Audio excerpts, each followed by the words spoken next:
Okay.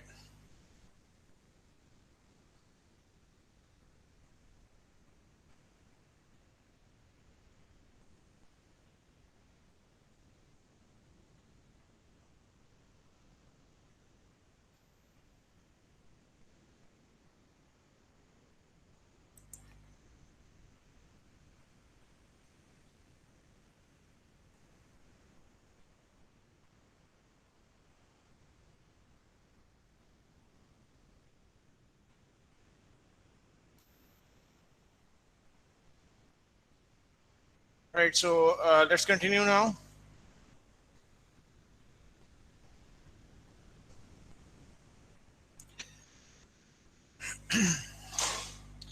So how can we reduce the branch penalties uh, at compile time? Some compile time schemes. Now, when we have branches like we discussed that we are going to move their uh, branch target address and condition evaluation to the decode state. Still, we have to take care of how they can be handled. So they can be two different things here. We can do that at compile time, and we can do that at runtime. And so when we started the lecture, I asked Yasser had some problem in lecture three, Yes, so sir. I asked him to. I'll do that after the break. But now let's continue with this, and then I'm going to do that after the Okay, end of sir. the lecture, right? Okay. So what can be the different compile time schemes? So there can be two different schemes that we can do at compile time to reduce the branch penalties, or you can say you can handle the control hazard. So one is to simply freeze the pipeline, and in that case, the compiler is going to look for branches in the code, and whenever there is a branch, what the compiler is going to do is going to uh, put a new instruction like a no operation instruction after that branch instruction, and this is how it's going to handle the branches.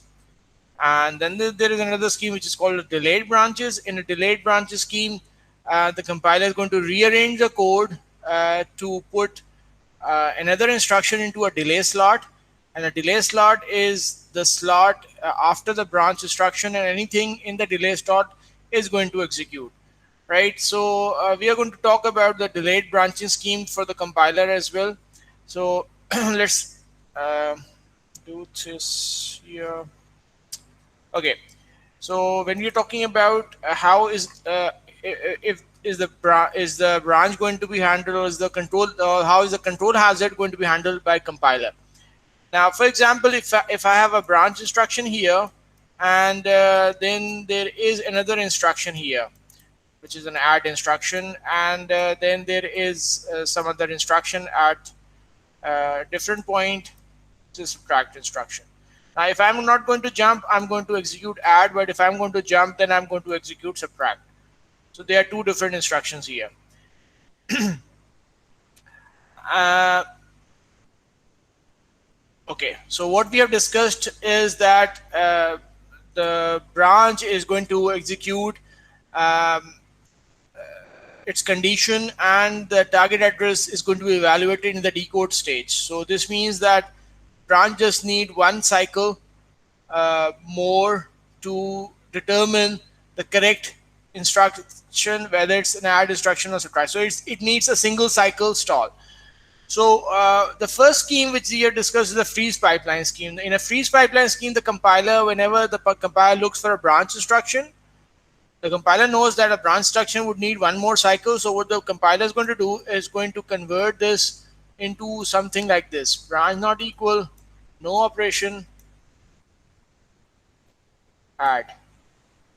So whenever there is a branch, the compiler is going to insert one more instruction over there, and this would mean that by the time you are going to come to the decode stage, so by the time the branch is in the decode stage, your the next instruction that you have fetched is actually a no operation instruction, which is not going to do anything.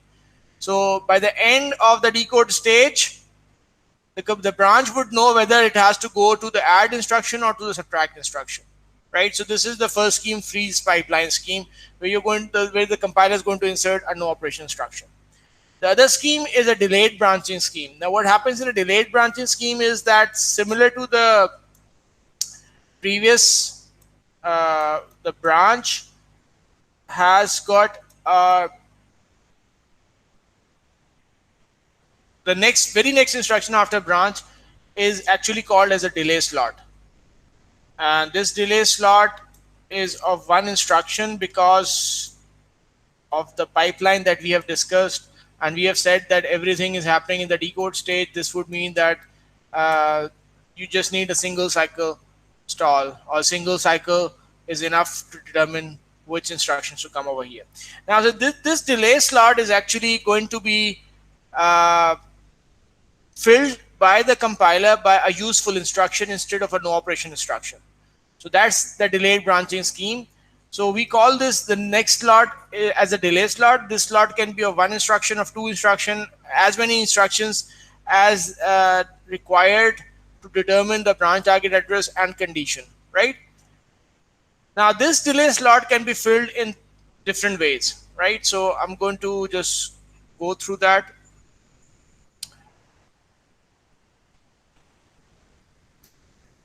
Okay, so in a delayed branching scheme, the compiler is going to rearrange the code and is going to find out any instruction that it can fill and put that in the delayed slot. So that instruction is actually a useful instruction instead of a no operation instruction. Now there can be three different ways that the compiler can do this. Let's talk about the first one, which is from before. Now what's happening in from before is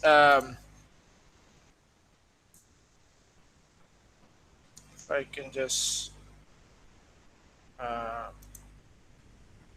okay, so this is our just look at the first rectangle here.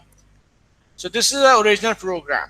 So we had an add instruction, and then we have an if statement. That this if statement is going to be converted into a branch, right? And then this branch jumps to some location, right? So the very next instruction is actually a delay slot. So we need to put in a useful instruction over here. Now, if you look at this add instruction, it's going to add R2 and R3 and put the value in R1.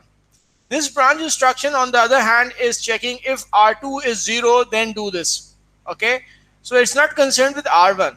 So it's not concerned with any data coming from add. So this means that it's independent of add. So this would mean that you can put this instruction earlier. It's actually earlier than branch. You can put that after branch as well, because since these two instructions are independent, they can be swapped, or you can say their positions can be interchanged. So what the compiler is going to do is it's going to put that instruction, the previous instruction to the branch, into the delay slot. Now how is this going to work? Now when the branch is going to come in the fetch stage,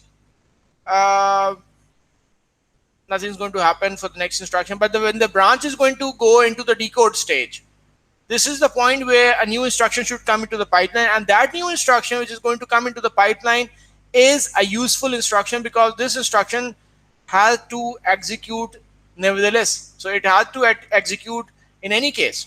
So this was an instruction from your own program. So it was earlier than branch, but we saw that this is not dependent on branch, so we put that into the delay slot after the branch. So by the time the branch is doing the decodes and comparison of condition and condition evaluation in the decode stage, this new instruction is fetching, right? And by the end of that particular cycle, when the branch conditions have been evaluated and the BTA has been calculated, and we know whether we have to jump or we don't have to jump, this instruction can continue with the pipeline. So you don't have to flush it, because this is a useful instruction. So anything in the delay slot is going to continue and it's going to run.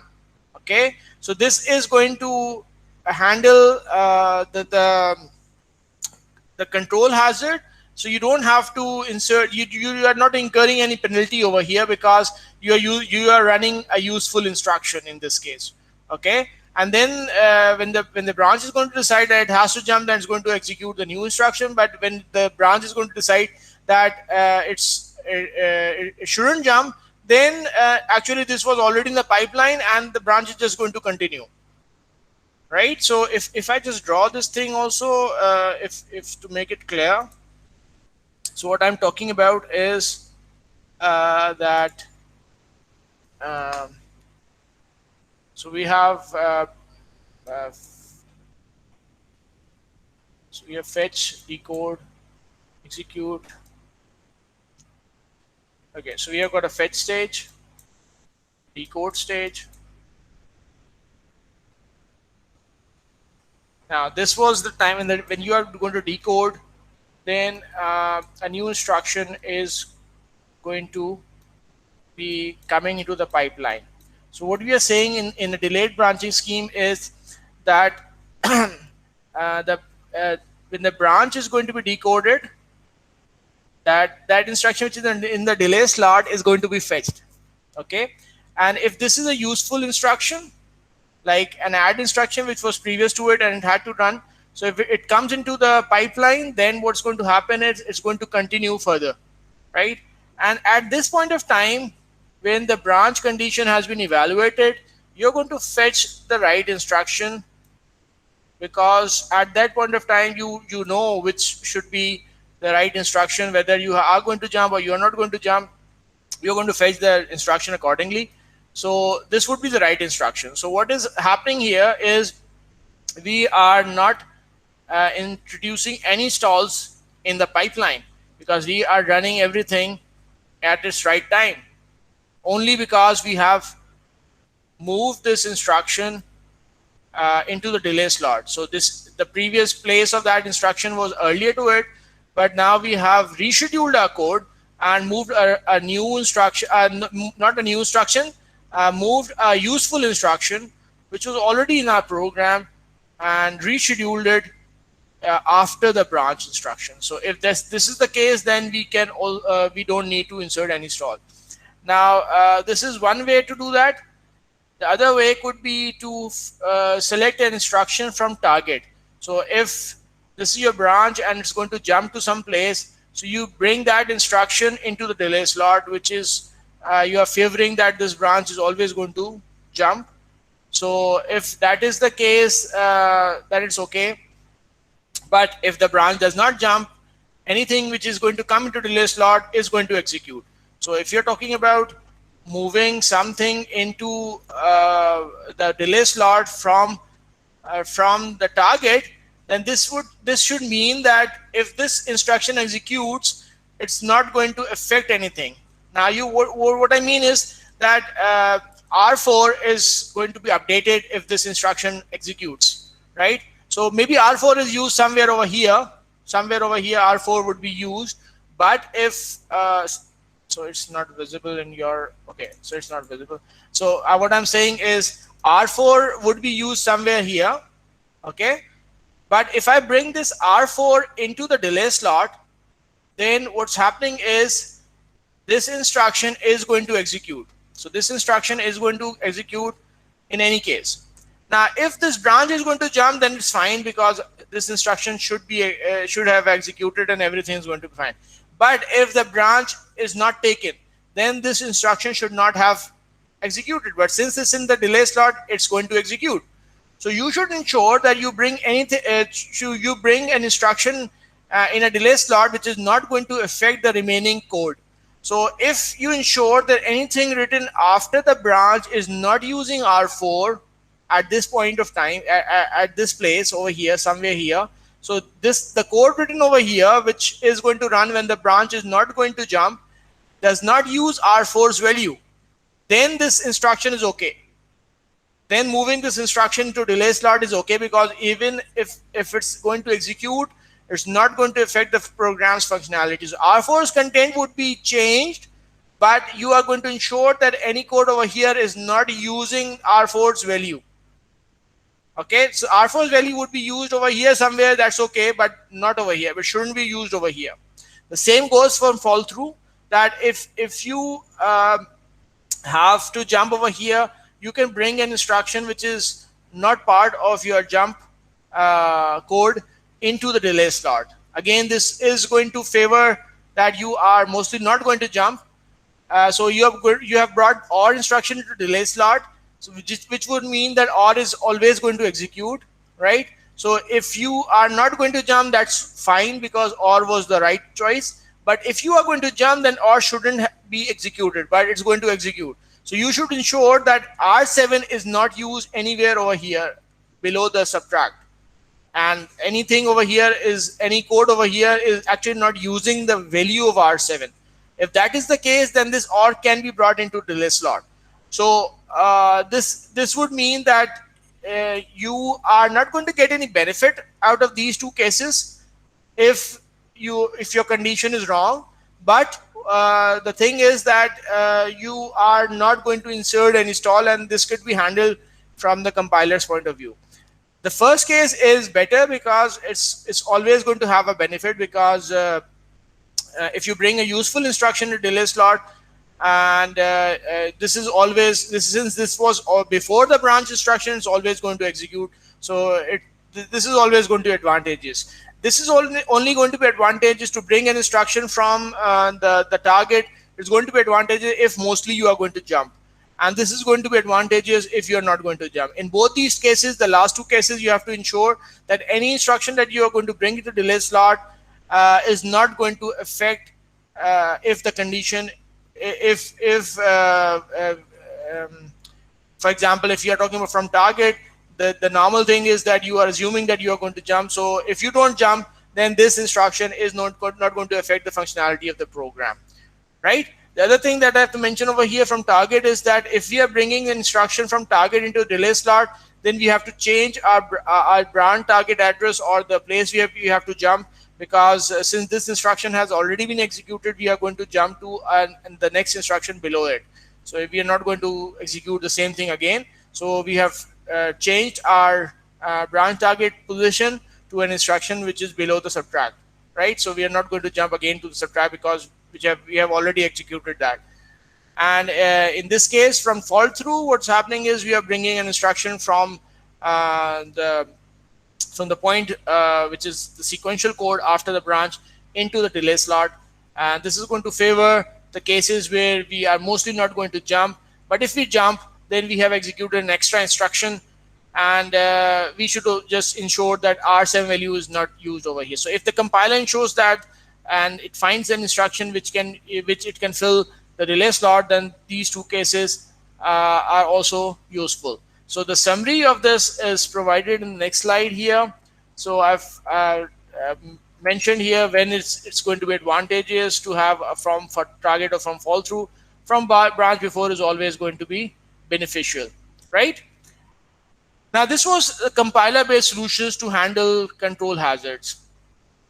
If you're talking about hardware based solution, then you have to do the same thing as we did in the earlier case, where we had branches, where we used a hazard detection unit for determining whether a stall is required. So if you have got a branch and you need to introduce, you are basically checking that in this branch you might need a stall cycle, then a hazard detection unit is going to detect the condition and then it's going to insert a stall cycle over there. So that is how you can do that at hardware level. Right. So what happens is when we are talking about branch target address and branch condition evaluation, the branch target address is the easier thing to do. So because you just need the program counter value and the immediate value. The difficult part is the branch condition evaluation. Now what I have not mentioned in my lecture over here is the case where branch is dependent on some other instruction before it, right? So what we have done is if we have got a branch instruction and then there is some code after it, so we say that we have, instead of 2 cycles, we are now going to require only just 1 cycle stall, right? But what if this branch instruction is dependent on some earlier instruction? What would be the case if add is going to produce a result R1, which is used by the next instruction branch. Now, if you want to draw this pipeline yourself, you're going to see that add is going to finish in the third cycle, if this is your first instruction, and branch would be in the decode stage in the third cycle where it needs the value of R1. Now that's the confusing part over here because that value is not yet stored in the register.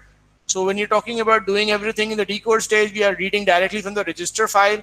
This would mean that this operation cannot occur in the next cycle. So we need stalls at this point as well. And because the data is not available, we are going to call that as a data hazard. Because if add is producing a result and branch needs that result, but it hasn't got the right one, so you have to insert some stalls in this position over here, and then you are going to get the right value only after R1 has been written to the register file. Now this would be too late because in order to do that, you need at least 2 cycle stalls in between any instruction which the branch is dependent on, right? So there should be a 2 cycle difference between branch and any instruction which it's dependent on, because that would be the point where that particular instruction would be in the write back stage and branch would be in the decode stage. But if you want to reduce these 2 cycle stalls, you can have a forwarding unit as well in this case. So I'm going to leave that as an exercise that you people can do it yourself. Try to see how can this be handled. It's going to be a data hazard because that value is not available and we are doing everything in the decode stage. Now, if we were not doing it in the decode stage and we were doing it in the execution stage, this would not have been a problem, right? This would not have been a problem. This condition would not have been a problem because we could have used simple forwarding scheme in that case, an EXMEM to ALU forwarding. But now we have moved it to the decode stage, then you need some additional hazard detection unit and forwarding unit. So some additional forwarding units are required, some additional forwarding paths are required, and the hazard detection unit condition has to be changed as well. So I'm going to leave that as an exercise for you people to do it yourself. I'm going to come to the next topic in control hazards. So when you're talking about control hazards and when you're talking about branches, there are 2 things in the branches that we have discussed earlier as well. One is the branch target address, the other is the condition evaluation. The easier part is the branch target address, as we have mentioned that the things required, the operands required are easily available from the earlier stages. But in talking about condition evaluation, you actually need the register contents. And we can have problems even in these cases because the register contents are not available. So if you are going to wait for the condition till the end, that's going to be too long. So what we can do in another way is we can predict what should be our next, what should be the outcome of that prediction, right? So the branch prediction schemes are to determine the branch conditions, and they are they actually try to predict earlier in time. So in a 5-stage pipeline that we have discussed, we have said that both the condition branch target address and the condition evaluation were happening in the execution stage, which we later on moved to the decode stage. If you have got a bigger pipeline, then you're going to see that say for example an 8-stage pipeline, then you're going to see that that the branch target address is normally determined earlier than the condition. That's the normal case, right? So if you introduce some kind of prediction scheme, then that's going to help you, and that's going to reduce the amount of stalls that you have to introduce, right? So in the later architectures, what happens is that we try to predict the branch outcome. So whenever there is a branch, we try to predict whether this branch is going to jump or it's not going to jump. Now, if it is not going to jump, that's easier case because the next instruction is the sequential instruction. But if it's going to jump, you still have to wait for the branch target address to be evaluated. But since branch target address is the easier part for the branch instruction to do, because condition evaluation needs the data and conditions to be evaluated, that's a little difficult thing, but target address is much easier to determine. So conditions are then predicted. So if the condition is predicted, and you have your target address, then whenever you have your target address available, you can jump to your right instruction, right? So we are going to discuss about prediction schemes and how can we predict the branches. But that's simple because branches have got two outcomes. So either you're going to jump or you're not going to jump. So this makes the whole process quite simple. So we can have some static branch prediction schemes.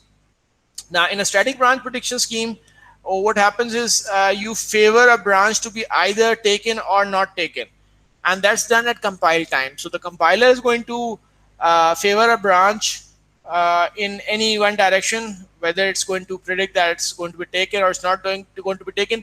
But that is done in the at compile time, right?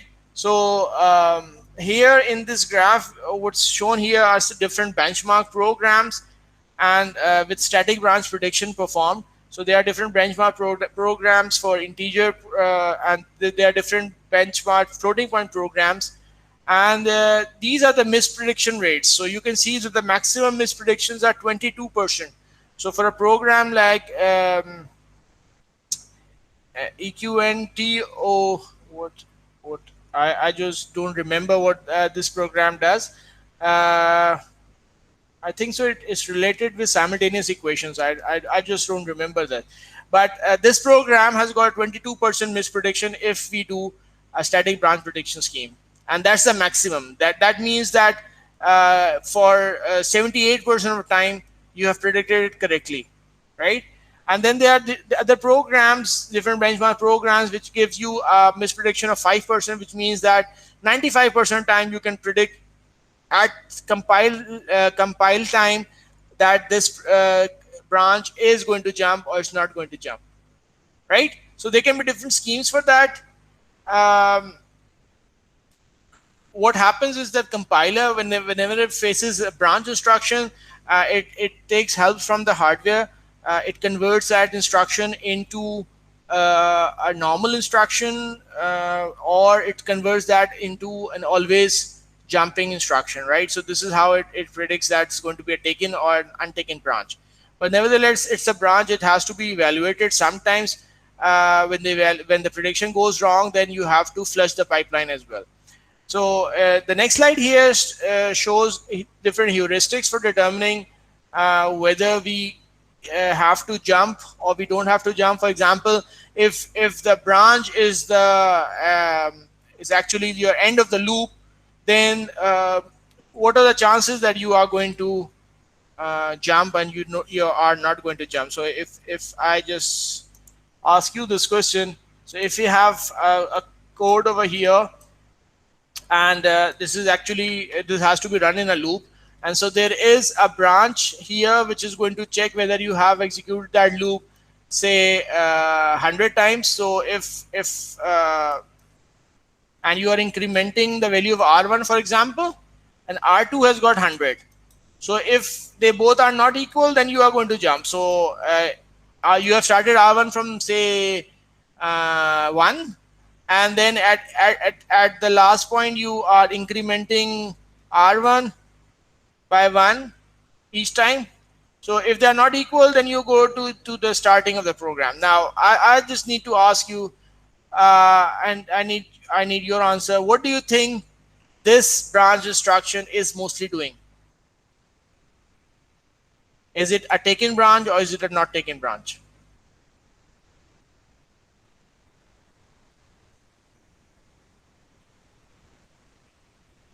Come on. This code has to run 100 times. Okay. So we have fixed some value of R1 before the code as 1 each time, and R2 has got a value of 100. That's a fixed value.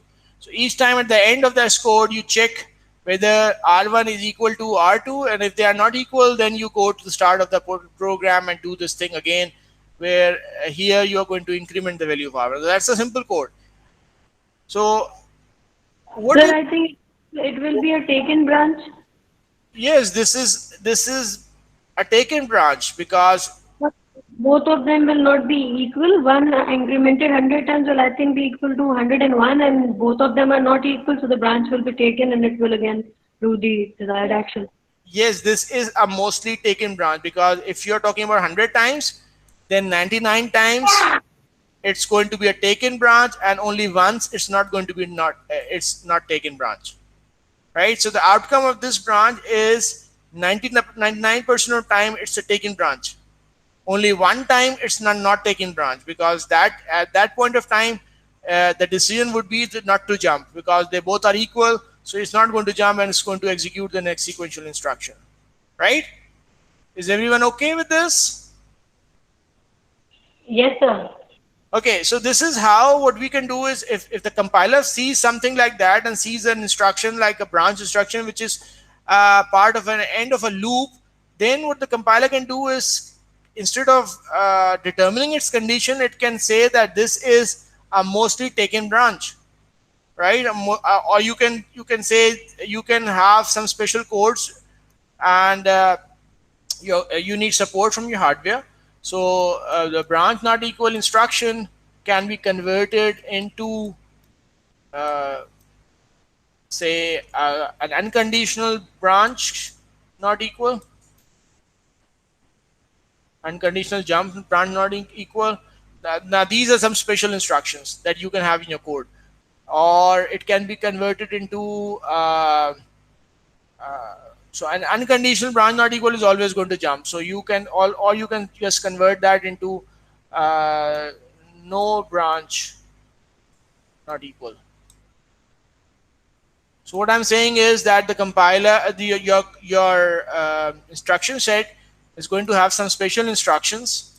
What the compiler is going to do is going to convert this into any one of these, right? So if it favors uh, taken branches, then it's going to convert it into an unconditional jump kind of branch, but still it's a branch, but it's favoring that, because in this particular branch it's always going to jump.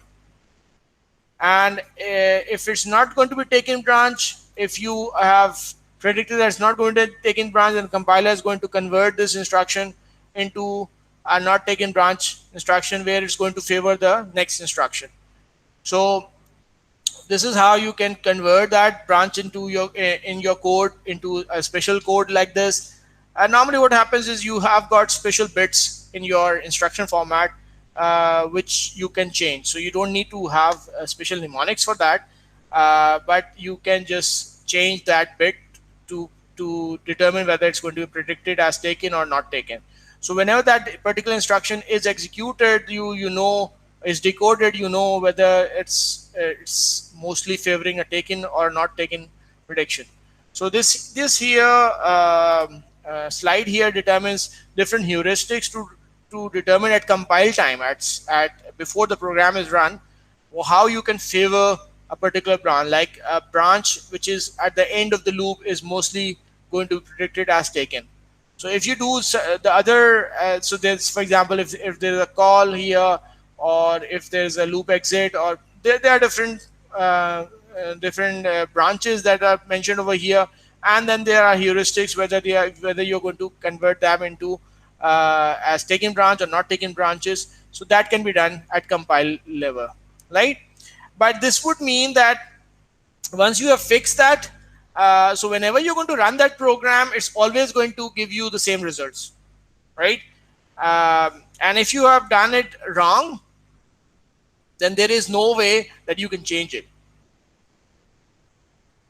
right? For example, the same thing here that I have discussed, that if this branch was, we know that it's mostly taken because 99% is going to jump, and only one time it's not going to jump of the 100 times that we are going to run this instruction. But what if we um, um, instead of setting that as a taken branch, the compiler sets that as a not taken branch?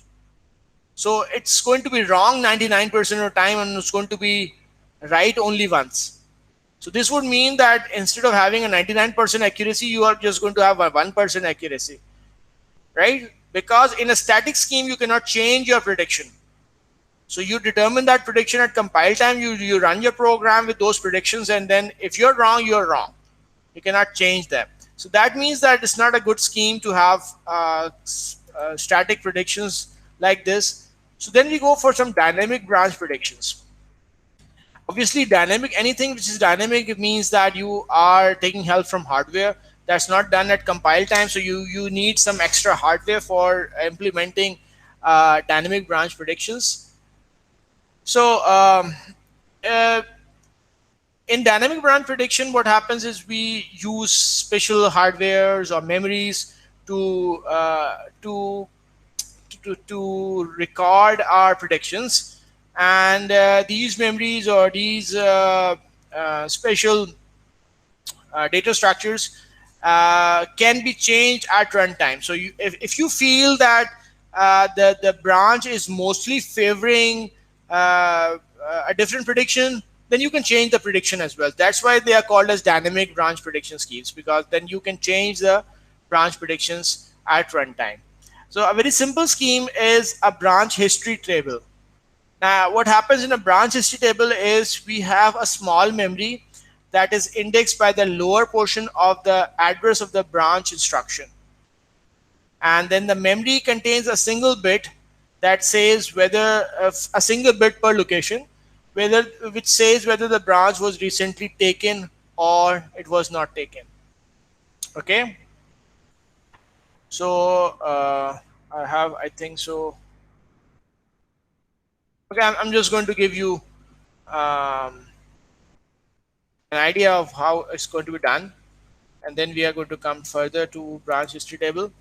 Okay, so branch history table is a small table. So we say that this is our branch history table, and every location has got just a single bit. So we have got a single bit per location, and that could be either a 1 or a 0, right? So let me just take an example of how many have I drawn? 1, 2, 3, 4, 5, 6. Let's take a 8. Okay, so if you have got 8 entries in your memory, then you can index that with 3 bits. So 0, 0, 0 till 1, 1, 1. Okay, that's simple. Okay, now the idea here is that you are going to have branches in your code. So for example, we have say 3 branches. So we have got a branch not equal, and we have a branch equal, right? And let's take another branch as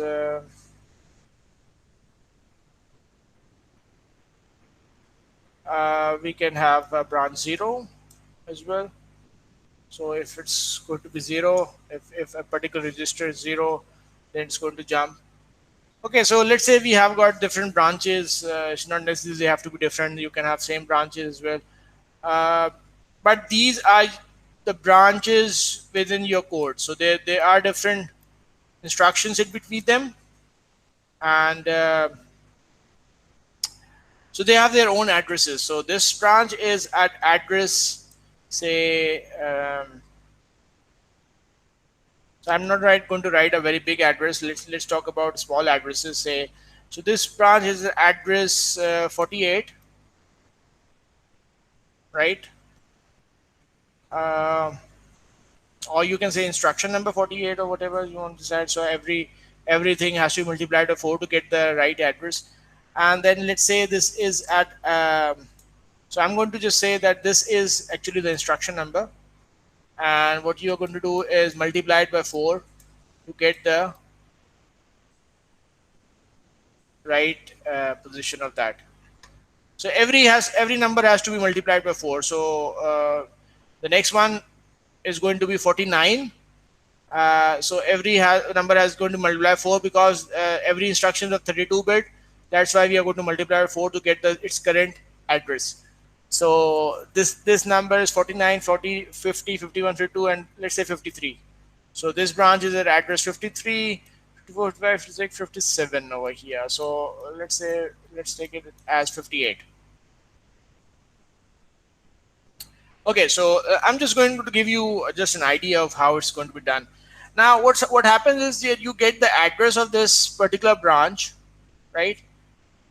So 48, say for example 48. So you just write the 48 number in binary. So 48 is actually, uh, what is 48? 32 plus 16 is 48. So 32 and 16. And we have got 8, 4, 2, 1, all zeros. Right? This is our number 48. 53 is 48 plus 5,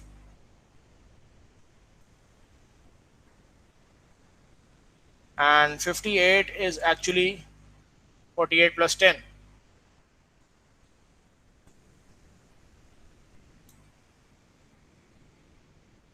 Right?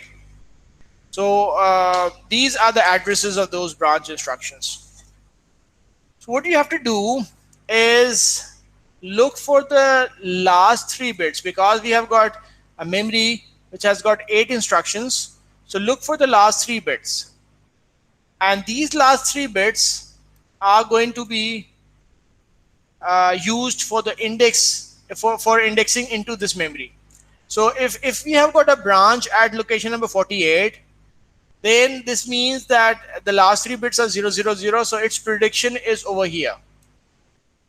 And if we have branch at location 53, its prediction is somewhere here. And if we have got a branch at 58, then its prediction is somewhere here. Right? And each bit, each location has got a single bit, which is either 1 or 0. So 1 could mean taken, and 0 can mean not taken.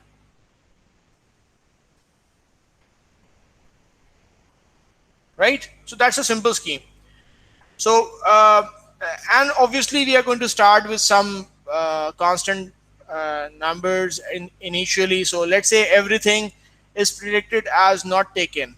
Because it's a dynamic scheme, you can change the prediction, so you don't need to have a fixed prediction from start. So what you can do is go for a for a not taken branch. So all of these bits are 0. So this means the first time you're going to encounter 48, look at the branch at location number 48, you're going to jump to that position and see that its prediction is 0. So if the prediction is 0, you are going to predict that the branch is not going to jump, and then you are going to take the next instruction. But once you've executed or gone through the decode stage, you find out that this branch should have jumped. Your prediction was not taken, but this branch should have jumped because the condition is true. So what you can do is you change your prediction from 0 to 1. So it was previously 0, right? But then you change that and make that 1, so that the next time if you're going to execute the same instruction, it's going to have a prediction of 1, right? So that's a simple thing to do. Yes, what suggestions do you have? Is this okay, or do you feel that there could be some problems in this scheme? So let's come to the next branch, 53. So we have got another branch at location number 53, which is pointing to location number this, and again the same thing. If it was initially 0, not taken, and so you executed next instruction, and later on when you find out that it's actually not taken, so you're not going to change this, you're going to let it be 0. Okay. And then we have another one as 58, which is pointing at this position, and you can do the same for other thing. Now let's come to the problems in this scheme.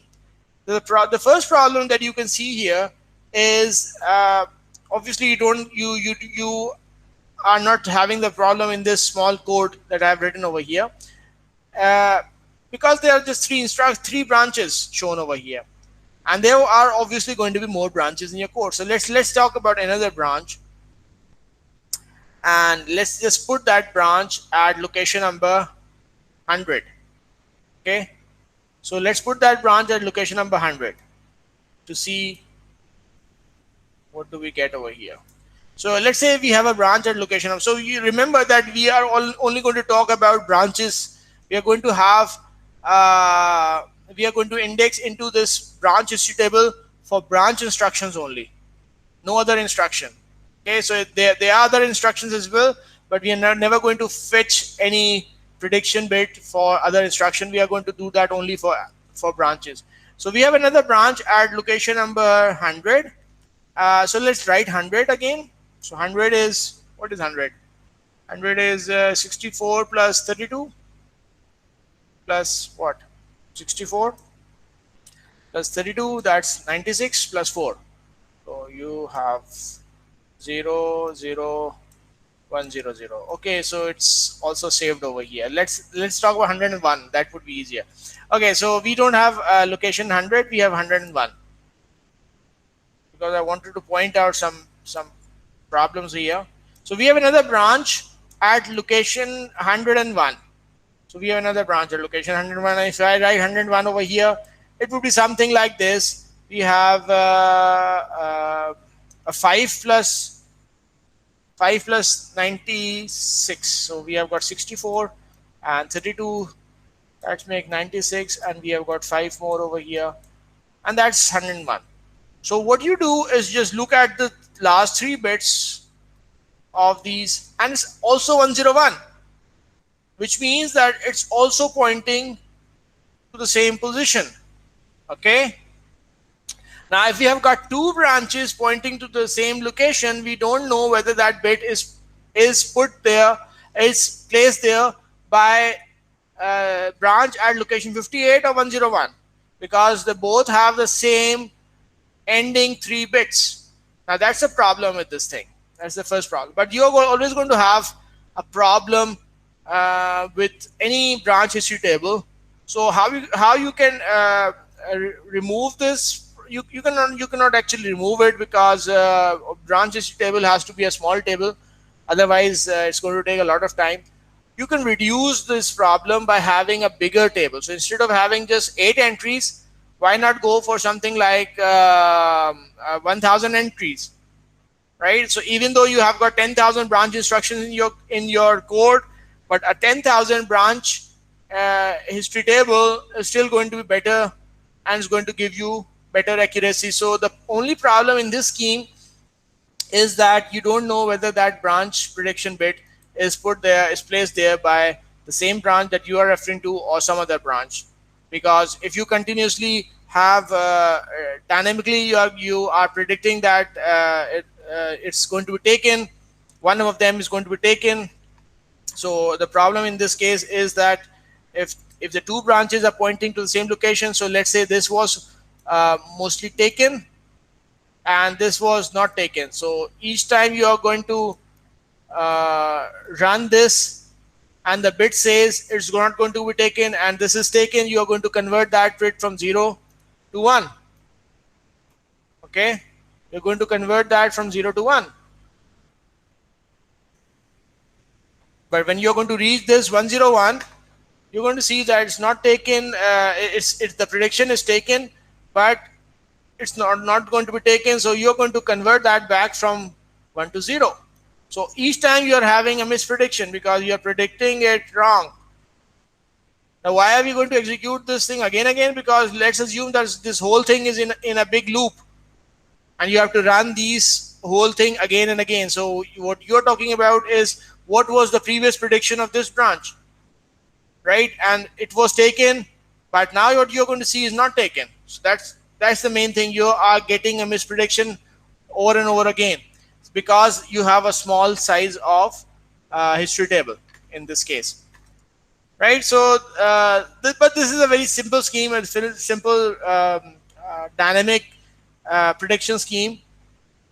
So with such a buffer, we don't know if the prediction is correct. It must have been placed there by some other branch that has the same low order address bits. Okay, so the prediction can go wrong. If it go wrong, you change the prediction. Now, if you want to draw that out in a state diagram, you're going to see that there are just 2 states. Okay, 0 and 1. You just name them as 0 and 1. Predict taken and predict not taken. So if you are in this state, which is a predict taken state, right? And actually it's not taken, then you stay in this state. But if you are predicting that it's not going to be a taken branch, but it is a taken branch, which you are going to determine after the condition is evaluated, then you are going to change your state. Same thing goes over here. If your prediction is taken and actually it's taken, you stay over here. But if your prediction is taken but it's not taken, then you change your state. Right? So it's a simple thing here. That is a two-state uh, table, a two-state diagram here, and they are just two states. So you always change your prediction whenever you go wrong. Now this simple one-bit prediction scheme has a shortcoming. And what is that? It's that we are always going to predict wrong twice rather than once uh, for a branch which is a loop exit branch. Okay, so I'm going to go through that as well. First of all, I just need to know if everything is fine. If you have any questions, you can ask me. Is everything okay? When I don't get any responses, then it's a little strange for me, because when we have a physical interaction, that's easy to look at your expressions. But now I don't I'm not getting any expressions from your side. Yeah, so okay, thank you. So let me just go through this over here. So what I'm saying is, what was I saying? Yeah. So what is the shortcoming over here? So this is a simple single bit scheme where you're always going to change your prediction whenever you are going to uh, have a wrong result. So let's say we have a code over here, and it has got two loops. Okay. So this is a branch at the end of this loop which has to run 100 times. Okay, and this whole code is part of another loop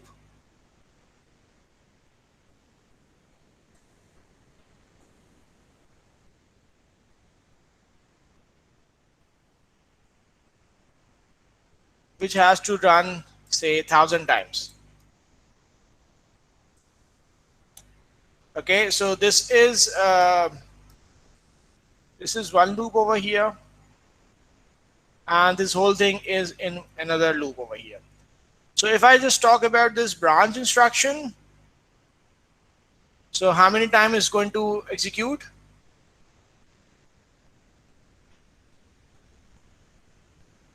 Yes, anyone? If I talk about this branch instruction, how many times am I going to execute this branch instruction if I run the whole thing? 100,000 times, right? So 100,000 times, because this is run 100 times, right? And this is run 1,000 times. So 100,000 times this would be run, and this would be run 1,000 times, right? Because this is part of the outer loop, right? Yes. So we have got a loop within another loop. So this is going to run 1,000 times like a nested loop. Okay. So what we are going to do is we are going to have some prediction schemes over here, and then we are going to see whether what results are we getting, right? What results are we getting for this scheme, and where is the problem in this particular case. So let's talk about this branch. So and let's start with initial prediction of not taken. So what I'm going to do is I'm going to write the prediction over here as not taken. Okay, so that this is my initial prediction, and what is actually going to happen, that is what I'm going to write over here. So I need some more space over here, so drop something. Oh, I'm going to write that over here at this point.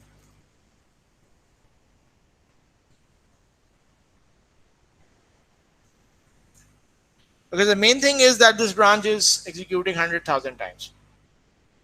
Okay, so this is our first iteration. Okay, this is our first iteration over here. So in this iteration, our initial prediction was not taken, and below that, I'm going to write what actually happened. Okay, so when you're going to run this branch instruction, okay, when you're going to run this branch instruction, uh, what is actually going to happen? Because this is going to run 100 times, what is going to happen? Your prediction is going to go wrong, right? Because it's going to be taken branch. Your initial predicted it as not taken, but it's going to be taken, right? So I'm going to write the actual prediction, actually what happened below it, right? Then let's do that once more. So now your prediction is taken because it's a simple single state machine. So whenever you go wrong, you change your prediction, right? That's the state machine that we have discussed with only two states. So initially we started with not taken, but then actually we have to jump. So we had this prediction to taken, and then when we come to that particular instruction, it's the prediction is taken and actually it's also taken. So that is right, and this is going to continue on for 98 more times till the last point where you are going to the 100th time where you're going to come and you're going to predict that it's going to be taken, but actually it's not going to be taken, right? Is this okay? So in your first iteration, you are wrong twice at this point and at this point. So this means you have got a 98% accuracy in your predictions. You are just wrong twice. Otherwise, you have predicted taken and it's actually taken. Now let's come to the second iteration of this. So then we again come to that particular loop where you're going to run that 100 times. So what is your prediction now? Because your last prediction was taken and you actually did not jump, now you are going to predict that as not taken again, and actually it's going to jump because it's going to execute 100 times. Okay, so this would mean that it's going to behave in the same way as the first iteration, and the last one as well as going to be not taken, and then so this is going to continue 1,000 times like this. So in each iteration, in each outer iteration, so we have to do that 1,000 times. So in each outer loop, um, we are going wrong just twice, which is actually how much is that? Can anyone tell me? So it's twice for once. So this means it's going to be 100,000 times. That would be how much? 2,000, right? So 2,000 out of 100,000. That's a very good thing. So that's the misprediction rate. So if you want to calculate the prediction rate, yeah, misprediction is 2%. So that's okay, fine, good. Misprediction, misprediction 2%, only 2%. You're wrong. But why not have it even lower than this? Now, this is where we are talking about the shortcoming of this prediction. The shortcoming is that this scheme does not have any kind of, inertia to change. So whenever you are going to go wrong, you just change your prediction, right? Then we come to a 2-bit scheme. Now, what happens in a 2-bit scheme? So I'm going to continue with this slide. So then we come to a 2-bit scheme. So what happens in a 2-bit scheme is that we have got 4 states and we need to be wrong twice to change the prediction. So in every wrong prediction, we are going to change our state, where we are not going to change our prediction unless we go wrong twice. Okay, so this is the diagram for that, and I'm going to start from this point, right? So let's say we are over here, predict not taken, and if it's actually not taken, we stay over here, right? But if it's taken, we have predicted it, the branch to be not taken, but if it's taken, we change our state, but we don't change our prediction. We change our state to 0, 1, but we don't change our prediction, and we still have the prediction of not taken. Okay? So our prediction remains the same, but this is a different state, because if we are right again, we are predicting not taken, and it's actually not taken, we come back to our original predict not taken state. But if we are wrong from this state, we are predicting not taken, but still it's going to be taken. So we came to this state from predict not taken. So we need that, and it was taken, then we jump to this state. But if it's again taken, then you change your prediction, and that is going to be a predict taken. So you need at least two wrongs to change your predictions. Okay. The same goes over here. That if you are in a predict taken scheme, if you are predict taken and it's actually taken, you stay in that state, and again you need two wrongs. So if you are over here and the prediction is taken, but you are not going to take it, you are not going to jump. Actually, the condition was that it shouldn't jump. Then you are going to go to another state, but you are not going to change your prediction. You are still going to predict that it's going to be taken, right? And if you are wrong twice, then you go to your you change your prediction. If you are right the second time, you come back to your stable state. So you can in short say that these two are the stable states, and these two are just a kind of unstable state, where you are not changing your prediction but staying there for one more for one more prediction, and if you go wrong, then you only change your state, right? So I'm going to come back with the same example using this scheme. So if this is clear, that if we are doing two wrongs, then we change our prediction. One wrong is not going to change our prediction, although we change the state, but we don't change the prediction. But since we have got four state, now a single bit scheme is not going to work for, so we need two bits for that, right? So we need two bits, 0, 0, 0, 1, 1, 1, and 1, 0. Okay. So I'm going to name them as well like this: 0, 0, 0, 1, 1, 1, and 1, 0. So 0, 0, and 0, 1 are for not taken, and 1, 0, and 1, 1 are for taken. Okay, right. So let's come back to with our example over here.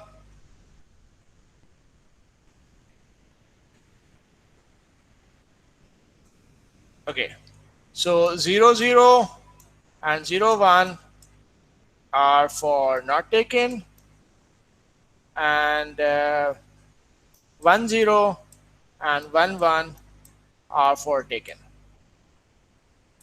right? Okay. And if you start from this point, and if you go wrong, you move over here, and if you go wrong twice, you move over here, right? If you are right, you just go back to your, so this one is your stable state, and this one also is your stable state. So if you are wrong over here, you go to this state. If you are wrong again, you go to this state over here, right? I'm going to redraw this. You're wrong again, you come back to this state. Otherwise, you jump to this one here. Okay, right. So let's do the same thing over here with this example. So we had a 2% 2% accuracy, 2% misprediction in this case. Let's see how is this going to perform in this case here. So we have a branch which is part of a loop which is run 100 times, and this is actually going to be running in some other program 1,000 times. So, right, so this instruction actually is running 100,000 times, right? Okay, so let's come over here. So initially we started with 0 0 not taken, so we have not taken. So I'm going to talk about the first iteration. So this is our first iteration here. So we had the same thing over here, not taken. So I'm going to start with not taken. So initially predict not taken. So what's going to be the outcome? Since this is a branch which is going to jump, so it's going to be taken. So it's going to be taken. So if it's not taken and you go wrong, you don't change your prediction, it's still not taken, right? So you are still predicting that this is not going to be taken. But then the second time you are going to run this instruction, your prediction is not taken, but actually it's taken. Now you are wrong twice. So when you are wrong twice, what happens is you change your prediction and change that to be taken. Now what's going to happen the third time? You're predicting the branch to be taken and actually it's taken. So that's right. And this is going to continue till you reach the last one where you are going to predict that it's going to be taken. But actually what's going to happen in the 100th time, it's not going to jump. And so you are going to continue with your next instruction. So it's going to be not taken. So if we compare that with the previous case, we were wrong twice in our first iteration. But here, if you're going to see, we are wrong over here and here and here. So how can this scheme be better when you're wrong just 3 times? So this goes better if you run this once more. Now remember, your prediction was not taken. So you were taken, and the last time you did was not taken. So you jump to another state which is still taken, right? So now you're going to start your prediction with taken, right? And this time it would be taken. So you're going to be right. And this is going to continue till the last point where you're going to predict it to be taken, but actually it's going to be not taken. So this means that except for the first iteration, all the other iterations you are just wrong once. So this would mean that you are wrong 999 plus 3 or 1002 times out of the 100,000 times, which is going to give you a accuracy of a misprediction of around 1% instead of 2%, right? So this is this 2-bit scheme is going to handle the shortcoming of a 1-bit scheme. So the 1-bit scheme was kind of a scheme where you were always changing your prediction whenever you're going wrong. Here, what you're doing is you are uh, building an inertia for that change, and you are not changing immediately. You are uh, waiting for 2 wrongs, and this can also be a 3-bit scheme or an n-bit scheme. This can be even an n-bit scheme as well, where you are going to actually wait for n different wrongs to happen, 2 raised to power n different n wrongs to happen, and then you change your prediction, right? But when we're talking about loops and other, you see that this 2-bit scheme is much better than 1-bit scheme, and you don't get any advantage by a 3-bit scheme or a 4-bit scheme. You don't get any large impact on increasing number of bits for the memory. Okay, so let's have a question. What kind of accuracy can be expected from a branch prediction? Um what kind of accuracy can be expected from a branch prediction buffer using 2 bits per NT on real applications? So what we can see here is, so no, that's not a problem. So this is about miss prediction, and this is just telling you that if we have 4096 entry versus unlimited entries. Obviously we cannot have unlimited entries, but this is just a simulation to show if we have unlimited entries. That is, we have every branch is going to go to a different entry. Then how is a 2-bit per entry scheme better for 4096 entry versus unlimited entry? So here's just a comparison, and you can see that they are almost equal for the benchmark programs that are shown over here. 4096 entry branch history table is as good as unlimited entries table. So this means you don't need a very big branch history table to increase your accuracy. Just 4,000 entries branches table was good enough for most of the programs. So the only difference you can see here is in GCC program, which give 1% better accuracy misprediction for unlimited entries, right? Otherwise, all of them were almost same. Some changes in these programs as well, but otherwise 4096 entries were as good as infinite number of entries. Okay, so this was just just simulation run on benchmark program to see that how many entries should be there in the branch history table. Normally you feel that branch history table, which is a very small memory, should cater for all the branches, but what applications have suggested is that you don't actually need a very big branch history table. A 4000 entry table is good enough. Now, like I have mentioned here, that a 2-bit scheme can be converted into an n-bit scheme, where you need at least 2 raised by n different wrongs to change your prediction. Okay, so a 2-bit scheme would mean that uh, you need you're going to have 2 raised by n different states, and you need 2 raised by n minus 1 wrongs to change your state. So for example, if you're talking about a 2-bit scheme, so in a 2-bit scheme we have got 2 raised to power 2 states, and you need 2 raised to power 2 minus 1 wrongs to change your state, right? So if you're talking about 3-bit scheme, you have 2 raised to power 3 states, which are 8 states, and you need at least uh, 4 wrongs to change your state. So half of those states are going to predict taken, and half of those states are going to predict not taken, right? So this is about dynamic branch prediction here. Right, so now let's come to correlating branches.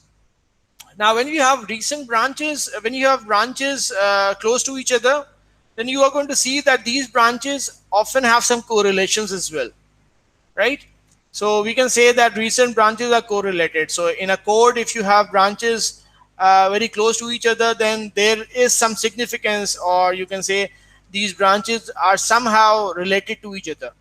So for example, if we have a code like this, if d is equals to 0, d is equals to 1, and then you check if d is equals to 1, then you do something else. So this second branch here, if d is equals to 1, is actually if this is taken, it means that if this is executed, then this is also going to execute. So there is some correlation between these two, right?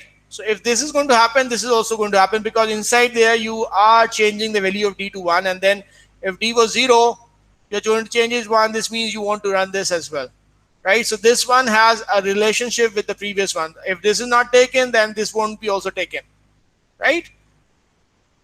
Or you can have other examples as well. So if there is sorry, if there is a branch, if a is equals to 2, then what you do is change a to 0, and if bb is equals to 2, then you branch to b2 and change it to 0. So then you are checking if a is not equal to bb. So if both of them are going to be taken, then this is not going to be taken, right? So there is some correlation between recent branches. So that's why we say that recent branches, which are recent, means that they have executed earlier in time, have some correlation with the current branch. So previously, what the branch history table was doing was it was looking at its own local history. How has that branch behaved in the past? But now we have to go ahead and look at the global history. How has that branch behaved when the previous branches have behaved in this way, right? So this is about correlation. So we are not talking about correlating branches. So in a correlating branching scheme, what we do is we record the m most recent executed branches as taken or not taken, and use that pattern to select what should be the proper prediction for this branch, right? So in general, we can define correlating branches as an mn predictor, where m is the branches that we are recording, right? And n is the number of bits for each entry. So for example, if you have got a 2-2 predictor, this would mean that you're talking about 2 raised to power 2 or 4 different branches previous to that. And 2 means that you are talking about 2 bits per entry. So the scheme that we have looked right now was a 0-2 predictor, because we were not taking any previous branches into consideration. So that's why we have a 0 over here. So we were not looking any other branches other than the same branch. And 2 means here we have got 2 bits in this way. So I'm going to have more examples over here. So we just basically have a local and a global information defined over here. So let's talk about 2-2 predictor. So in a 2-2 predictor, what's happening is we are looking at 4 previous branches. How have these branches behaved, right? And then what we need is 2 bits per branch history table. So what we are going to do is we are going to determine how have the previous branches behaved, and looking at that, we see what to do now. So it's the same branch history table, but now we have got 4 copies of those branch history tables, only for different behaviors of the previous branches, right?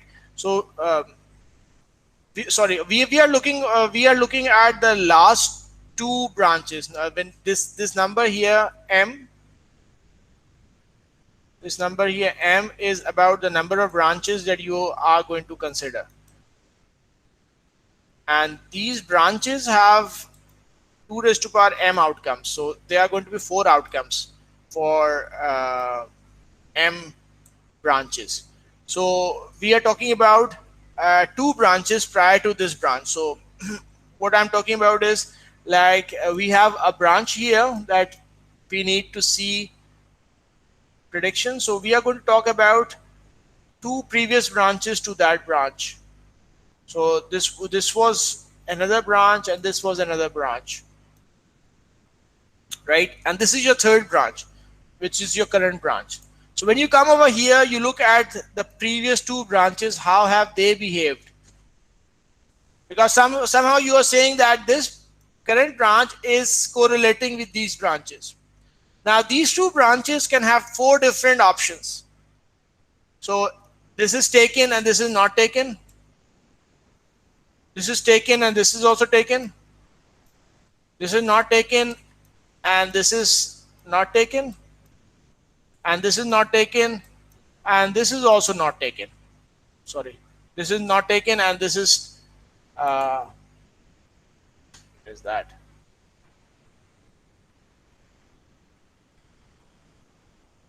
This is not taken, and this is taken. So these are the 4 options that we can have, right? So for every option, we have its own branch history table. Now you can code these as 0, 0, 0, 1, 1, 0, and 1, 1. Okay. So what we are trying to say is that every branch history table is actually pointing to a pattern of the previous 2 branches. So let's say this is taken, taken, taken, not taken, not taken, taken, and not taken, not taken. Right? Now, what actually we are trying to say is how has this branch behaved when the previous two branches were taken, taken. Now that entry would be over here. That prediction would be over here. And it's a 2-bit per branch history table per location. This means that there would be some code, 2-bit code over here, 0001111011, depending on the same codes that we have determined, that 00 and 01 for say taken, and 10 and 11 for not taken.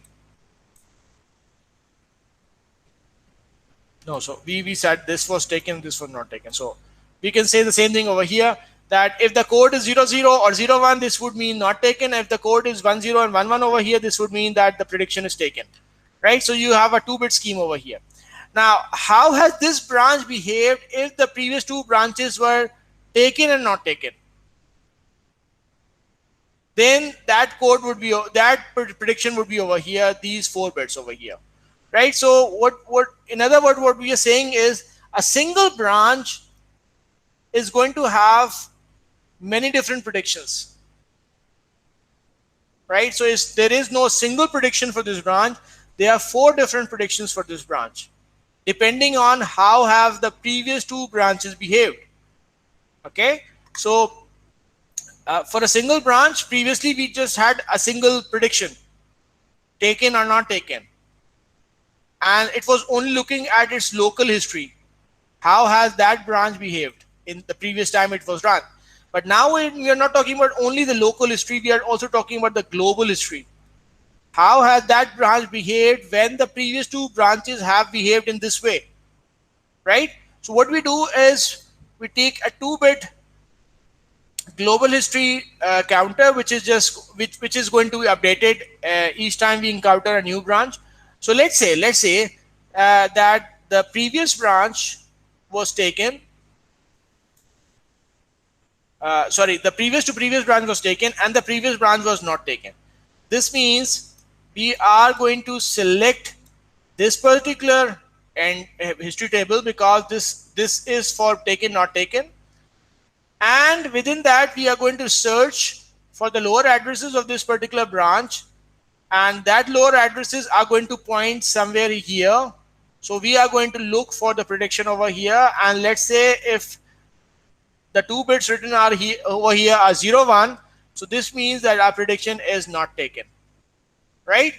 So it's not complicated. The only thing is that we are talking about local as well as global history.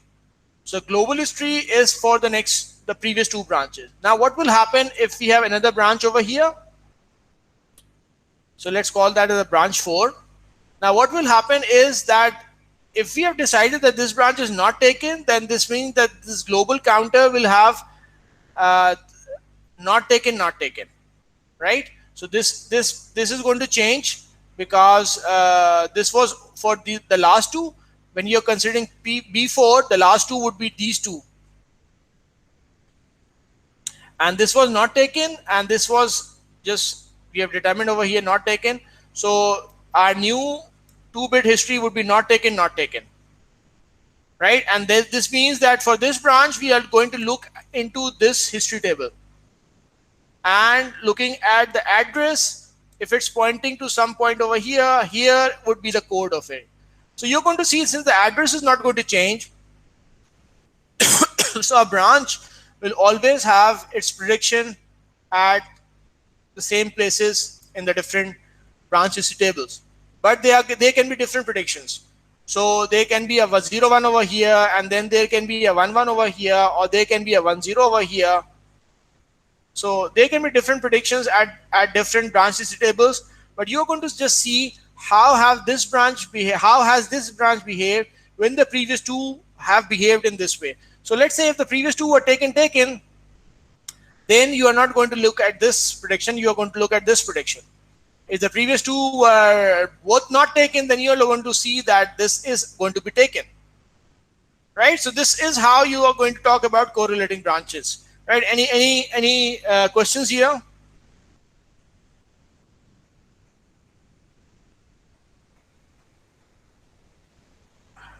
No. Okay.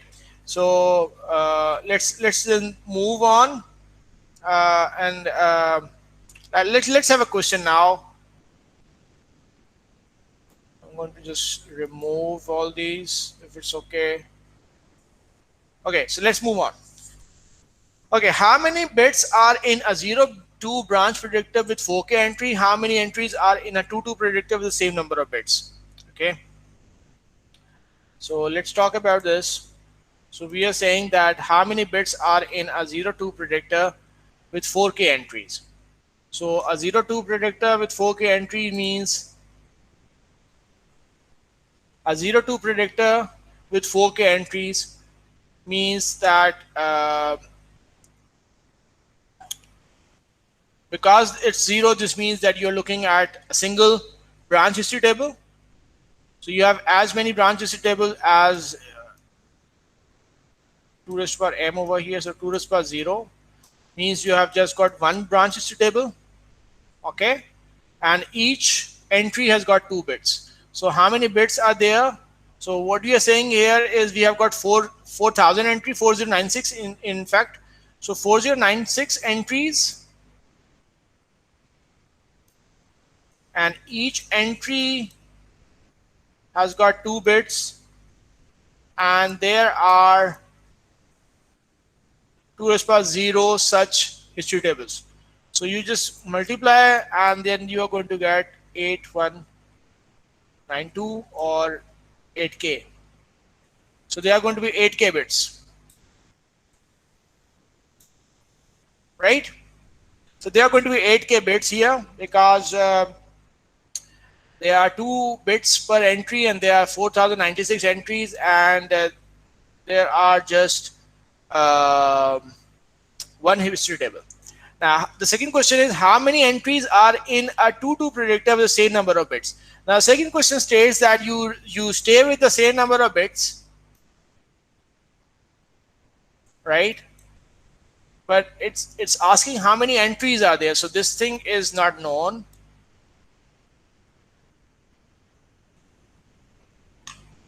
In a 2 2 predictor, a 2 2 predictor will have 2 raised to power 2 history tables, and each history table will have these much entries, right?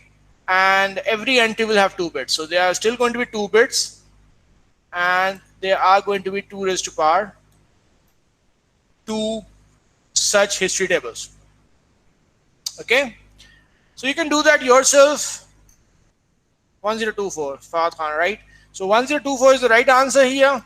So you are going to get 1024 entries, um, because here we have got 4 history tables.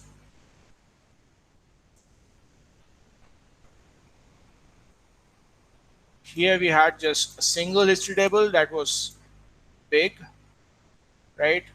And we are saying we need the same number of bits. So we say that the both have the same storage capacity. So if the storage capacity of that is 8K bits, we need to divide 8K in 4 history tables such that every bit has got 2 locations, 2 bits per location.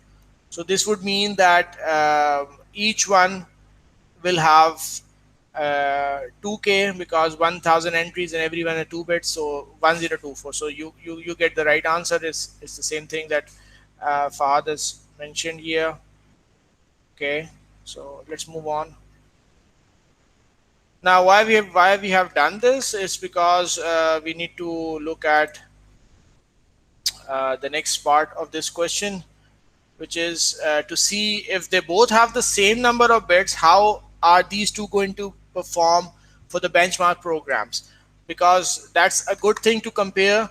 Because if you are going to compare two different strategies with different memories, then this would mean that the one which is having higher memory is always going to be better because you are also using more resources. But here we are comparing the resources. We are having the same resources because they both have the same number of entries, and we are going to compare these two strategies, how they are going to perform, how they are going to perform for the benchmark program. So I'm going to just clear this thing and let's move on. So here is our answer. They are going to be 1K entries. Now this is showing you these two perform. So what we were talking about was 4096 entry 2-bit and 102 feet. So these two have the same number of storage capacities. Their branch history table have the same number of entries, or 4096 entry, 1024 entries, right?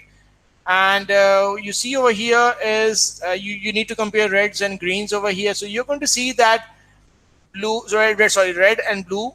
So you're going to see the blue is always less in all these cases, which means that 1024 22-bit a 2-2 correlating branch predictor is better than a 0-2 branch predictor. And this gives us the importance of the correlating branches, that we are going to get less mispredictions in all these branches. So you can see even here, this was the one which was the maximum 18%. So 18% was reduced to just 6% misprediction for a 2-2 branch predictor, 2-2 correlating branch predictor. Okay. One such correlating branch predictor is G-share. In G-share, what happens is we have a branch history of most recent branches, right? And this is a 10-bit shift register. So a 10-bit shift register, and then what you do is you have a branch address of 10-bit, and you do an exclusive OR of that to get to index into that prediction table, right? To see what is the prediction for that, right? So this is a different strategy over here. So in G-share, the index is found by combining the address of the branch and the most recent conditional branch outcomes, right? So it's not talking about multiple branch history tables, but it's talking about a single branch history table, but a way to enter into an index into that. Okay, so that's a different strategy. Instead of having 4 different entry branch history table, you're talking about a big entry table, but a different way to enter into index into that particular depending on the previous branches. So it's looking at 10 different previous branches, and the branch address, the 10 last bits of that. So normally the 10 last bits are going directly over here, but they too are exclusive OR, and this is going to make a hash. Hash means that this is going to give you some kind of a number which is going to be unique for both of these cases because it's exclusive OR of that. So whenever you have this branch address and whenever the last 10 branches have behaved in the same way, you're always going to get the same result over here. So this means that you are always going to get that prediction for that case over here. So, right? And if any one of that branch has behaved in a different way, then it's going to calculate a different hash. So it's not going to come over here, it's going to go over someplace else. So this means that for a small size of memory, you can get better results because you're not looking at only the branch address, you are combining these two to index into that. That's a better strategy, and this is done by G-share, which is a correlating predictor. Another option other than the correlating predictor is a tournament predictor. Now what happens in a tournament predictor is we choose between predictions. So it's not only about local predictions or it's not only about global prediction. So we have different predictors working together on the same thing.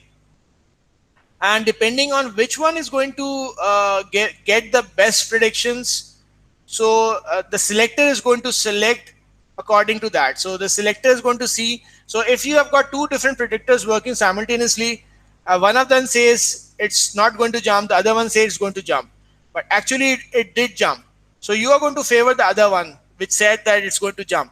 So then you are going to change your predictions and selections. So in a tournament predictor, what happens is we don't have a single predictor, we have got multiple predictions happening for the same branches. And then what we do is there is a selector which selects which should be selected. Either the global predictors should be selected, or the local predictors are better, or they can be other predictors as well.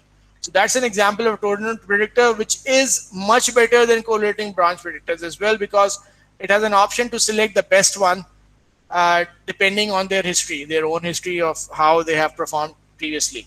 So sometimes local predictors are better when you're looking at only the branches, or sometimes the global predictors are better. So in this case, you have a selector as well, which is going to see which of these two should go, and that should be the prediction, right? So that's the tournament predictor.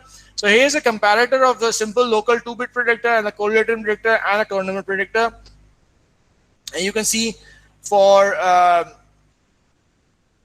different predictor sizes, you can see that as the predictor sizes are going to increase, tournament predictors are going to perform even better, right? Except that if uh, it's going to be almost constant for a particular size whenever. So if you are going to increase the size, it's going to give you better performance, but when the time could come, that's not going to give you any significant amount of improvement, but it's always going to be better than a correlating predictor. Now, this is your reading assignment when you're talking about what's happening in the recent architecture. So we talk about a tagged hybrid predictor, right? So it's similar to tournament predictors here, right? But in this case, the best performing branch prediction schemes involve multiple predictors that track whether a prediction is likely to be associated with the current branch. So they employ a series of global predictors, and they're indexed with different length histories, right? So you can go through that from the chapter that I'll be uploading. So I'm going to upload a chapter on pipelining. But right, I have given you the appendix only. Now I'm going to upload the ILP portion, or maybe I have done that earlier. I don't remember. Maybe I'm going to check that that is already there or not. So, but that hybrid predictor from the book is your reading assignment. You can go through that yourself. So we are just trying to complete this control hazard part, because that's a lengthy part. Right. So this was about predictions. Now, what about the branch target address? Can we do something for the branch target address as well? Because if we can predict the branch conditions, that has saved us with only the condition part. But what about the branch target address? Can we do some predictions or some calculations on that as well? Because if we can do that, then this would mean that our control hazards would be of zero stall cycle, because the point where we are going to fetch an instruction, and at the same point, if we know where it's going to jump, if it's going to jump, then it's going to take zero stall cycles, because in the very next cycle you are going to go jump to that particular location. So for that, we have another hardware which is called as a branch target buffer. Right, we have got about 10 minutes. I need to finish this, and then we are going to finish this ninth chapter over here, ninth lecture over here. So in a branch target buffer, so we call this as BTB, which is is used in recent architectures as well. So in BTB, so previously what we studied was branch history table. Don't try to confuse that with this. That was for the branch prediction. This branch target buffer is actually about the branch target address. It's a cache to store the target addresses where the branch is going to jump.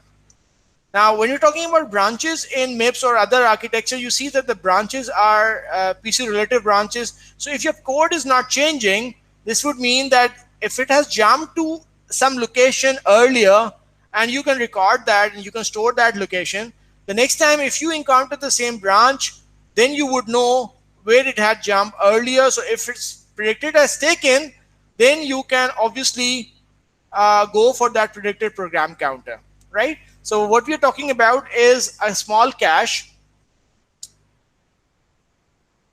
What we're talking about is a small cache over here, which has got lookup or a place to store the branch addresses, and here are the addresses where it has jumped. So if we have got a branch,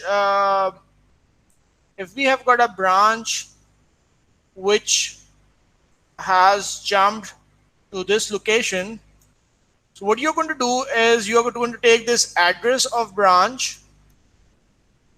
So I'm going to write add B and address of jump add J, and you're going to fill this cache. So you're going to say that add B address B. Oh, it's difficult to write over here. So I'm going to just try it once more. Uh,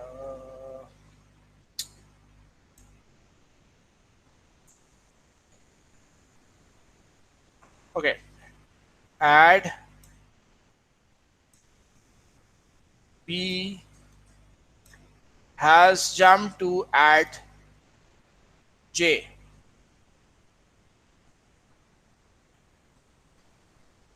Now this is additional bit which is telling whether it's going to be predicted taken or not taken. But normally what happens is, since this is a small cache, you have only entries whenever the branch is going to be a taken branch. So this bit can be removed. So you can imagine that all these entries are for those branches which are predicted as taken, because a not taken branch obviously you don't need to store where it's going to jump. Now the main idea is, if you have loaded this, if initially this cache would be empty, but once you have executed this branch and you know where it has jumped, so next time if you encounter this branch, what will happen is as soon as you get the same program counter value, you are going to look into that and you're going to see, okay, you have got an entry over here. So you're going to see where where it has jumped earlier. So it's still going to jump in the same place. So what you're going to do from the next cycle, this would be your next program counter value, right? So you're going to give this as the next program counter value, because the previous time it was also a taken branch. So what you are going to see is that previous time it has jumped over here. So if it's a taken branch, it's always going to jump over here. It can't change its jump address during the execution of the program, right? So the branch target buffer is a small cache which stores the branch target addresses. So this means that we are going to have 0 stall cycles if we are going to store it, and if the branches are correctly predicted as taken, then you are going to have a 0 stall cycle. So this diagram, this slide shows here about what app options are happening at particular stages. So in the fetch stage, what's going to happen is the program counter value is sent to the branch target buffer. So if the entry is found there, this means that you are going to send the next program counter value in the next cycle to fetch the next instruction, right? Now, if the entry is found there, what's happening is, first of all, you are going to store the entries only for branches. So this means that was a branch, right? Now, all of this is happening in the fetch cycle. Remember, in the fetch cycle, we don't know whether it's a branch or it's an add or it's a load instruction. But since we have found that entry in the branch target buffer, this means that it's a branch, right? And if there is something, if the entry is found, this means that there is something also written in the BTA part as well. So you're going to send that as the next program counter value, because the entry is always going to be there if it's a taken branch, right? Now, if it's a taken branch this time as well, because the entry would be there if it's a taken branch the previous time, but if the entry is there, if it's a taken branch this time as well, which would be determined in the decode stage where we are going to evaluate the condition, if it's a taken branch here as well, then everything is fine and we don't need to change anything. But if this time it's not taken, then we are going to remove that entry from the target buffer, branch target buffer, right? Now, what can happen in the fetch stage is, the other thing that can happen in the fetch stage is, if you don't find that entry in the branch target buffer, then it either means that it's not a branch instruction, or it's a branch instruction, but it was not predicted as taken, and so you have no entry over here. So the second thing that you have to check is this a branch instruction? If it's not a branch instruction, you don't have to do anything, because you don't do anything for other than branch instruction. But if it's a branch instruction, then you're going to check its condition, and if it's a taken branch, then you have to enter the entry and the branch target address in the BTA caches. So this is a simple flow diagram to show how is everything moving for the branch target buffer. So I'm going to stop over here because we don't have much time, although I have many other things to continue, but we are going to then continue the next topics from later on. So our next topic would be memories and okay, dependence was there, but we are going to study that later.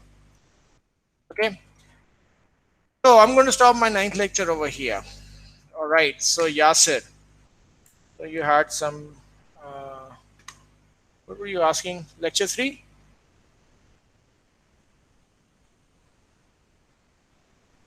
Yes, sir.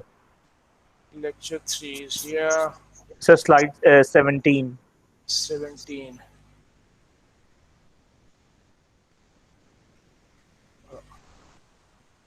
Somehow it has frozen. I'm going to open this once more.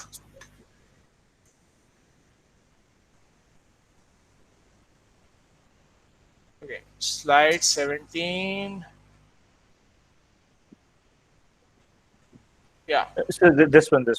So yeah. this minus x4, are you inverting this a when you take Yeah, so negative?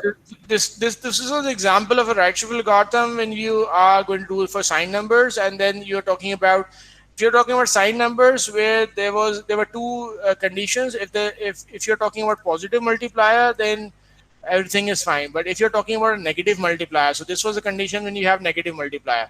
So a negative Yes. multiplier means that you always have a 1 at this position, and this is a negative multiplier. It's a sign number, meaning that this one has got a negative weight. Now, how can you represent a negative weight in this scheme? So for a negative weight, what you do is you change your operation. So instead of having a positive or addition operation, only the last step would be a subtraction operation. That's it. So this Okay, sir. is mentioning here that instead of just adding, we were always adding these two now. So but now we are going to subtract. Now how are we going to subtract is what we were doing was we were looking at a in its original form, right, whenever required. So we had this over here and here, right? But we need to subtract a now. So in order to subtract a, what we do is you add the 2's complement of a. So first of all, you take the 2's complement of this number. So the 2's complement of this number would be, uh, so the easier way to do this is to take the first one So 0 1 0 0 and 1. then invert the other ones as well. So that's the 2's complement, 0 1 0 1 0 0. So what you're doing is now you need to add the 2's complement of this to get your answer. Okay, Okay, sir. right? Okay, sir. Okay, so I'm going to stop over here about midterm. So midterm would start at inshallah 10 o'clock on Sunday, right? Uh, it's going to be from 10 to 12. Okay, 10 to 12. You are going to come to the classroom, your Google Classroom, and there you are going to see a midterm uh, tab over there, right? And then a midterm link over there, and then you just have to click that. Either it's going to be a Google form or it's going to be a PDF, whatever. But you don't have to do anything on computers. You don't have to worry if you don't have a PC or a mobile phone at your point. Uh, you need to have blank sheets with you. Do that question in the blank sheet with your roll numbers and name on top of each sheet, and then you have to scan and send it back to me as a PDF, right? For that you can use Cam Scanner or other software to make it as a PDF and then turn it in with that same assignment. So I'm going to give you a midterm as an assignment, and then you can just scan me those sheets as a single PDF file and then return it back to me on that same way. So it's going to take some time to upload that. So if I'm giving you 2 hours, this means that the midterm, the actual duration of the midterm would be something like 1 hour 45 minutes, and then there would be 15 minutes for uploading, right? So 15 minutes are quite a time, because if sometimes issues happen for uploading, you have to take that into consideration, because if you're going to start your uploading at exactly 12 o'clock, then this means that you are going to be late in sending the assignment, right? Sending the midterm. Okay, and that would be open book, so you are allowed, but that won't be open discussion, right? So you are not allowed to discuss with each other, you're not allowed to share your solutions as well.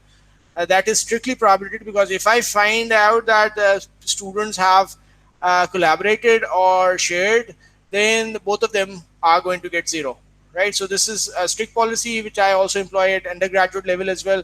During my course at undergraduate, so I got not only me, but many teachers had the same complaint that the undergraduate students have cheated a lot, right?